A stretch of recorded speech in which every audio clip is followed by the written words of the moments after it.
Luz de Shabbat. En una pequeña casa de un aljama sefardí en el siglo XII, Sara se levantó antes de que el sol iluminara las colinas que rodeaban su hogar. A través de la ventana de madera veía cómo la luz de la mañana comenzaba a acariciar las montañas cercanas y con ello sentía la calidez que anunciaba la llegada de Shabbat. Era el día que tanto ella como su familia esperaban con devoción, un día de descanso, de oración y de conexión con sus raíces. En la cocina de la casa, la fragancia de pan recién horneado comenzaba a llenar el aire.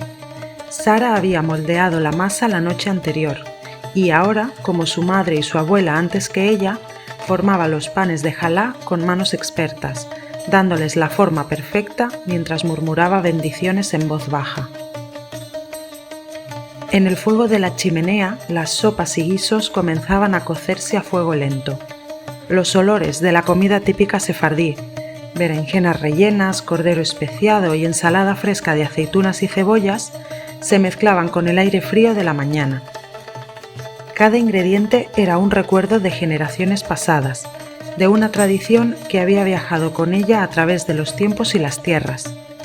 Los sabores se transformaban en memoria, y el acto de preparar la comida se volvía una forma de mantener vivo el legado de su pueblo.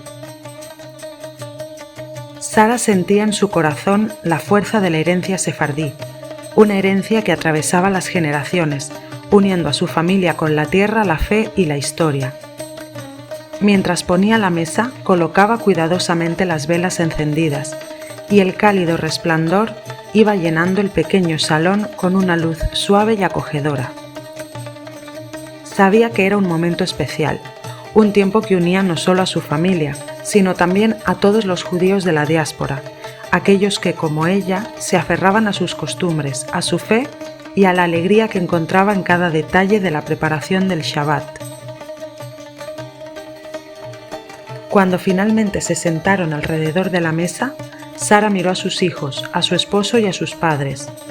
Todos juntos, unidos por la fe, la familia y las tradiciones, cantaron la bendición sobre el pan, agradeciendo a Dios por otro Shabbat, otro día en que podían abrazar su identidad sefardí con orgullo.